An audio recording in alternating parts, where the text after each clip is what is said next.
నమస్తే అండి. ఈరోజు మనం మహబాద్ జిల్లా రెడ్యాల విలేజ్కి వచ్చినాం. మన రైతు పెద్ది అశోక్ గారు సఫల్ సీడ్స్ వాళ్ళది గరుడ 108 వేసాడు రైతు. ఇది వచ్చేసి చూడండి వెరైటీ కింద నుంచి దగ్గర 5 ఫీట్స్ హైట్ ఉంది. దగ్గర 5 ఫీట్స్ హైట్ ఉంది. కాపు కూడా చూడండి, మీకు దగ్గర కాపు చివరి వరకు ఉందండి కాపు. ఇక చూడండి మీరు ఒకసారి, దగ్గరగా ఉంది కాపు.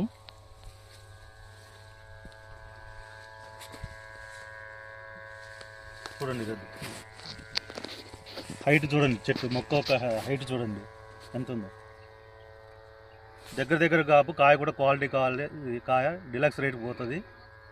పెట్టుబడి ఎట్లుందా? పెట్టుబడి ఎక్కువ పెట్టినవా? పెట్టుబడి ఎక్కువ ఏం పెట్టలేదు, చాలా తక్కువ. రైతులు వేసుకోవచ్చు. బిల్టి గిట్టలు ఏం లేదు, అన్నింటి తట్టుకొని నిలబడేది. ఇది కొమ్మ కొల్లుడు లేదు, ఏమి లేదు, దీనికి లేదు, బొబ్బర లేదు, ఏం లేదు. చూడండి ఒకసారి దగ్గర రైతు మన రైతు